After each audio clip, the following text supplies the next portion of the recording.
So do grass Pokemon produce oxygen or consume it? Or do they do both? And if they do both, does that mean that they can sustain their own livable atmosphere? Hello everybody, today I want to talk about my top 10 favorite Pokemon that are based on real plants and animals. Now most Pokemon are based on real animals, like Skitty is a kitty and Shinx is a lynx. Actually, if you look at Shinx's evolutionary forms, it's kind of more like a lion cub. Shut up and let me have my rhyme.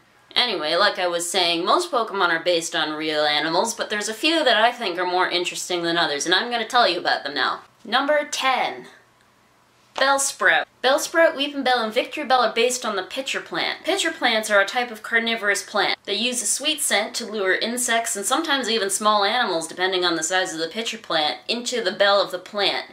The walls are slippery so they can't climb out, and once they've fallen in, they get dissolved and digested by acid. This kind of explains Bellsprout's dual grass and poison type and why it uses so many acid-based attacks, like acid. Number 9. Nincada, Ninjask, and Shedinja, which are based on the cicada. When Nincada evolves into Ninjask, it leaves behind an empty skin husk, which becomes a whole new Pokemon. When larval cicadas metamorphose into adults, they leave behind an empty skin husk, just like Nincada does. Of course, when real cicadas shed their skin, the dead skin doesn't come to life and start attacking people. That's just Pokemon creepiness for you. Number 8.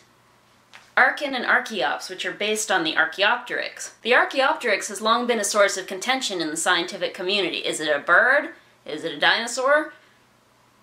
Essentially, it's both. Archaeopteryx is like a so-called missing link between modern birds and ancient dinosaurs. Arcan and Archeops are also like a missing link between ancient Pokemon and modern bird Pokemon. Just like Archaeopteryx and other in-between dinosaur and bird species, Arcan and Archeops have a little claw on their wings, feathers, and a mouth featuring teeth instead of a beak. Number 7. Wooper and Quagsire. Wooper in particular is based on a type of salamander from Mexico called the axolotl. The odd thing about the axolotl is that it retains its larval stage throughout its adult life, which includes the feathery branched gills that you see on Wooper. Quagsire is more like the adult stage of the axolotl, which is known as the Mexican salamander. Axolotls can spend their entire life living in their larval stage, but only until they're introduced to a certain type of thyroid-stimulating hormone. Once this hormone is introduced, they will go through a metamorphosis and look more like what most people think of salamanders looking like, which is to say, like kind of a slimy lizard. The ability of the axolotl to reach sexual maturity without actually having to turn into an adult salamander is known to biologists as neoteny. Number 6. Trapinch. Trapinch is based on the larval antlion. Both larval and adult antlions, which by the way look sort of like dragonflies the way Flygon and Vibrava do,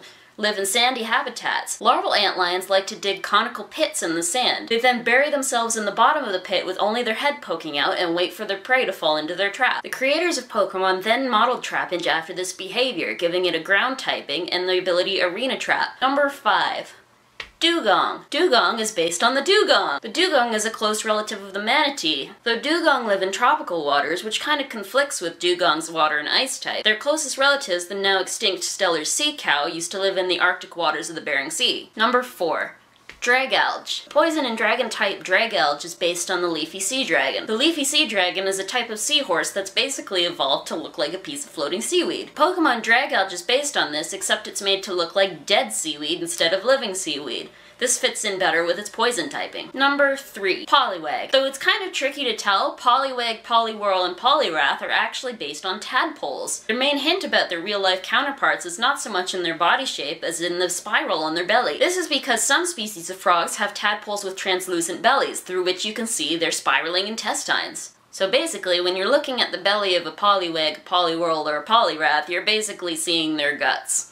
Now, Kabutops' pre-evolution, Kabuto, is pretty clearly based on a horseshoe crab, but Kabutops itself is actually based on Eurypterids. Eurypterids are extinct relatives of the horseshoe crab and are known as sea scorpions, although they were not actually scorpions and most species did not live in the sea. Many Eurypterids were predatory and had claws and paddle-like legs that looked like Kabutops' scythes. As a Pokemon, Kabutops is pretty scary looking, I have to admit, but Eurypterids could grow to be quite large, and to be honest, I'm really glad they're not around anymore. My number 1 favorite Pokemon that's modeled on a living organism is Parasect. The grass and bug type Pokemon Paras and Parasect are based on Cordyceps fungus. This is a fungus that grows in tropical regions and is known to infect insects and take control of their minds. When an insect such as an ant, for example, is infected with Cordyceps fungus spores, the fungus compels them to climb to a highest point that they can reach. Once an insect has climbed to the high enough point, the Cordyceps fungus will burst out of its brain and release more spores to infect more insects. That is really scary. Talking about the Pokemon here, Paras is basically the young insect that has just been infected with the fungus spores. However, once Paras has evolved into Parasect, the spores have effectively taken over its brain and are now controlling the Pokemon to make it do whatever it wants. In the case of Paras and Parasect, it's kind of more of a symbiotic relationship, really, even if it's still a parasitic one. The Pokemon get to use the fungus's poisonous spores for protection. Victims of the real-life Cordyceps fungus aren't so lucky. They don't get any benefits, they just get dead. And that is my top 10 list of awesome Pokemon that are based on awesome and sometimes scary real-life organisms.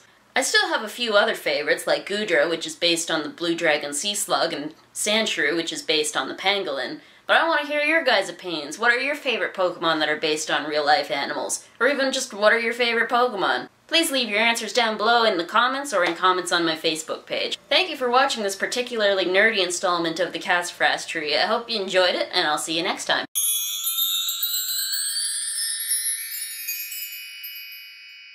Axolotls can spend their entire life... It's so hard to say.